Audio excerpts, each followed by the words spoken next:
So guys, this is me Makina Adventure TV. So kamusta kayo? Pero tayong ginagawa dito na Mio Gravis.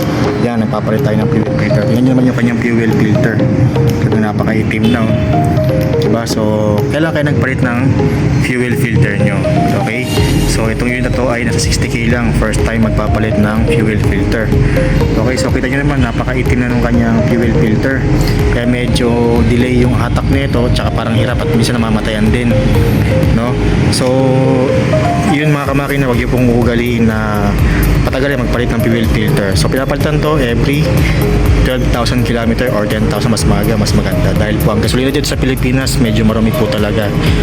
Okay, so yun po, nagpalit kayo ng fuel filter nito, pwede rin maging kosto. Bakit minsan yung injector natin ay humina yung kanyang buga dahil nababarahan nga dito. Kung gusto niyo po tumagal yung inyong mga fuel filter, huwag niyo pong patagalin yung pag-maintenance nyo sa fuel filter. Okay, para hindi masira tong inyong injector. So tinas ko tong injector na, buti na lang medyo okay pa yung buga niya. Apat pa yung binubuga ng injector. Kasi pag ito po ay nabara, malamang niya magpapa-FI cleaning kayo or worse, nagpapalit kayo ng bagong injector. So binubit natin yung fuel filter.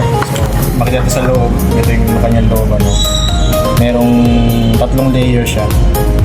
Ito yung medyo malaking butas. Dito papasok yung mga bato-bato, mga alikabok na sa tangke natin. Dito sasalain yan.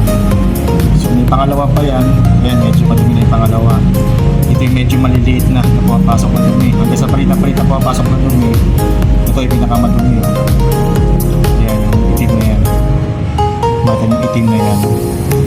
Yan yung dumi na pumapasok, so marami na. So hindi na siya maabot dito sa pinaka-huling layer.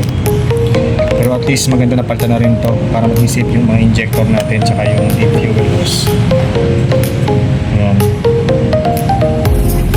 So maganda mapapalitan na rin to. Ito yung bago. Pakalinis. Kasama na yung pouring. So try nyo to. Seaworks by Toyota Tsuzu. Yan. Baka naman. Mura lang, mura.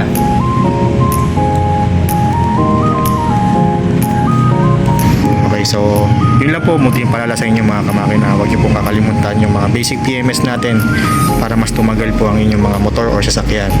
Okay, nag-home service tayo dito ngayon sa Pasig. Yan, kasama ko si Roxy. Yan, kapapalit lang din po ng fuel filter ni Roxy. No? O first time ko rin siya nagpalit ng fuel filter. So 54k na. No, medyo pasabay din tayo no. So pero okay lang yan, at least ngayon napalitan na po siya. Ito yung Mio Gravis ng ating kaibigan. Yan. Okay, so shoutout po sa mga kapwa ko mekaniko dyan. God bless po sa inyo and ride safe.